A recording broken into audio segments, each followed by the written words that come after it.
Hi friends, నా పేరు Chandu. Channel పేరు చందు టెంపుల్ ట్రావెలర్. ఈరోజు నేను మీకు నెల్లూరు జిల్లాలోని శ్రీ తలపగిరి రంగనాథ స్వామి గుడి గురించి మీకు ఎక్స్ప్లెయిన్ చేయబోతున్నాను. అలాగే మహాకవి తిక్కన విగ్రహం కూడా చూపిస్తాను మీకు. ఈ గాలి గోపురం 7 అంతస్తులు ఎత్తు, 95 అడుగులు ఎత్తు ఉంది. దీన్ని నిర్మించింది సింహపూర్ నేలిన పల్లవ రాజులు ఈ ఆలయాన్ని నిర్మించినట్టు మనకి తెలుస్తుంది. అలాగే ఇక్కడ చూసినట్లయితే చాలా చక్కగా ఉంది.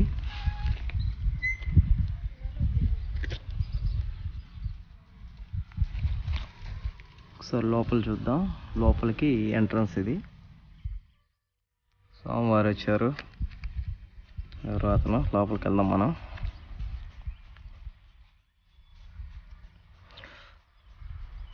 గుడి ఎంట్రన్స్లోనే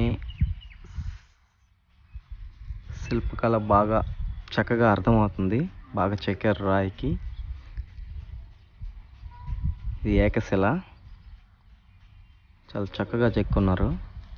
చూస్తున్నారు కదా మీరు, చాలా అద్భుతంగా ఉంది.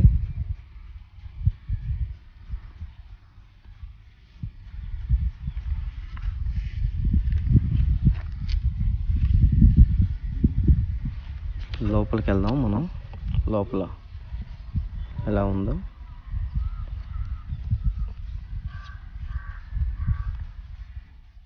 ఈ ఎంట్రన్స్లోనే మండపం ఒకటి వచ్చింది.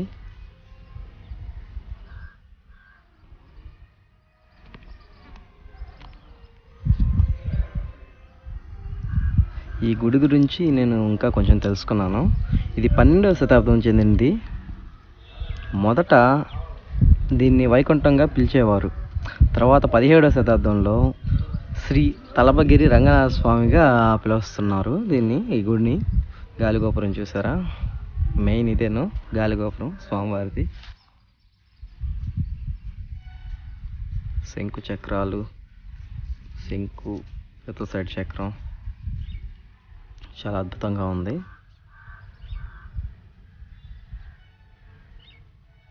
ఎంట్రన్స్ వచ్చి సైడ్ ఉంది, చూపిస్తాను మీకు. ఈ సైడ్ టోకన్లు అయితే తీసుకోవాలి. కాళ్ళు కడుక్కునేదానికి సైడ్ కడుక్కుంటున్నారు కదా, చూసారు కదా.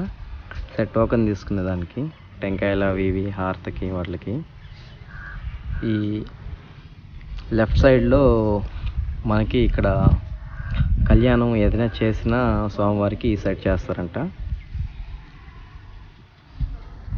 నేను చూపిస్తాను. ఇది లెఫ్ట్ సైడ్లో ఉండేది రంగనాయక అమ్మవారి గుడి. అది రంగనాయకి. ఇది ఎంట్రన్స్. ఇలాగే వెళ్ళేది, చూపిస్తాను మీకు ఒకసారి. ధ్వజస్తంభం, స్వామి సన్నిధి. ఇలాగే లోపలికి వెళ్తారు. ఇలా ఉంది. మీకు ఇంకో రూట్ కూడా చూపిస్తాను వెళ్ళేది. గుడి ఎదురుగా పోదాం పండి. మనం వచ్చిన రూటు చూపిస్తున్నాను. భక్తులు చాలామంది వస్తున్నారు, కవర్ చేస్తున్నాను. స్వామివారు ఇక్కడ ఎలా వెలిసారనేది స్కంద పురాణంలో ప్రస్తావించబడింది. దాని గురించి మీకు చెప్తాను. పూర్వం కశ్యప ముని లోక కళ్యాణం కోసం పాండరిక యజ్ఞం అనేది ఒకటి తలపెట్టాడు. కశ్యప ముని యొక్క భక్తికి మెచ్చి స్వయంవారు ఇక్కడ శ్రీ తలపగిరి రంగనాథ స్వామిగా వెలిసినట్టు ఇక్కడ స్కంద పురాణంలో ప్రస్తావించినట్టు ఉంది. ఇక్కడ అది శిలా పథకాల మీద అలా రాసింది, చూశాను. ముందుకైతే వెళ్దాం. ఈ స్వామివారి ఇంకో ఎంట్రన్స్. దీనికి ఆపోజిట్ స్వామివారికి ఎదురుగానే పెన్నా నది ఉంది.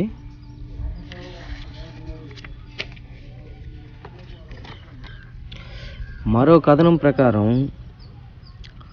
కశ్యప ముని పాండరిక యజ్ఞంలోంచి త్రేతాగ్ని జ్వాలలు 3 దగ్గరలు పడ్డాయి. ఒకటి వచ్చి జొన్నవాడలోని కామాక్షి అమ్మవారు, రెండోది వేదగిరి లక్ష్మీనరసింహస్వామి, మూడోది స్వామివారు శ్రీ రంగనాథ స్వామి వారు వెలిసారని చెప్పని మరో ప్రస్తావన ఉంది. ఇక్కడ పెన్నా నది ఇది. ఇక్కడ కాళ్ళు చేతులు స్నానం అవి చేస్తారు. స్నానం చేసి స్వామివారిని దర్శిస్తారు పూర్వం రోజుల్లో. అలాగే ఈ పక్కన మీకు గోశాల ఉంది, గోశాల చూపిస్తాను. గోవులు బయట కట్టేస్తున్నారు ఇప్పుడైతే. గోశాల అయితే ఈ పక్కన చూపిస్తాను. ఎదురుగా ఉండేది గోశాల. ఇది మహాకవి తిక్కనది, దాని పక్కనే ఉండేది. ఇది గోశాల. స్వామివారి గోవులు అవి కట్టేస్తుంటారు ఇక్కడ. ఇది వచ్చి మహాకవి తిక్కనది వ్యూ. ఇది చూడండి, చాలా బాగుంది. భక్తులు వచ్చారు, స్నానం ఆచరిస్తున్నారు. లోపలికి వెళ్దాం మనం. ఇది కూడా ఇంకో గాలి గోపురం. ఇక్కడ కూడా బాగా చక్కగా చెక్కి ఉన్నారు. మీకు చూపిస్తాను. పైన ఉంది, చాలా అద్భుతంగా ఉంది. చూడండి ఎంత చక్కగా చెక్కారో. లోపలికి వెళ్దాం. ఇప్పుడు మీకు వైకుంఠ ద్వారం చూపిస్తాను. స్వామివారి విగ్రహం. స్వామివారు ఆదిశేషుల మీద పవలించున్నారు. శ్రీదేవి భూదేవి అమ్మవార్లు అంటే పాదాల చెంత ఉన్నారు. స్వామివారి పాదాల చెంత. కింద ధ్వజస్తంభం ఉంది. ఇది ఎంట్రన్స్ కూడా, ఇలా కూడా వెళ్తారు. మనకి ఎదురుగా ఆండాల్ అమ్మవారి సన్నిధి ఉంది. పక్కన అయితే ప్రసిద్ధి వినాయకుడు స్వామి చిన్న గుడి ఉంది ఒకటైతే. మరియు ఎదురుగా చూసినట్టే ఆండాల్ అమ్మవారి స్వామివారి వైకుంఠ ద్వారం చూపిస్తాను మీకు నేను ఇప్పుడు. ఉత్తర ద్వారం అంటారు, వైకుంఠ ద్వారం కూడా అంటారు. ఇది కేవలం ముక్కోటి ఏకాదశికి మాత్రమే తెరుస్తారు. చూసినట్లయితే మీరు సీల్ కూడా వేస్తుంటారు. ప్రభుత్వం వాళ్ళు దీనికి సీల్ కూడా వేస్తున్నారు. అలాగే ఇక్కడ బ్రహ్మోత్సవాలు సంవత్సరంలో మార్చ్ ఏప్రిల్లో బ్రహ్మోత్సవాలు జరుగుతాయి స్వామివారికి.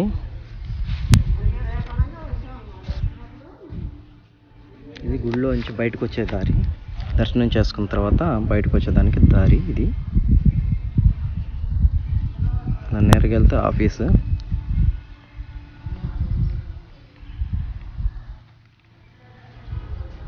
ముందుకెళ్దాం.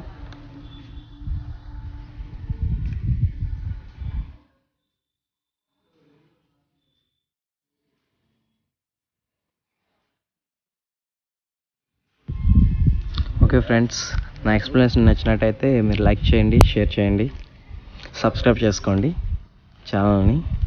చందు టెంపుల్ ట్రావెలర్ ఛానల్ పేరు.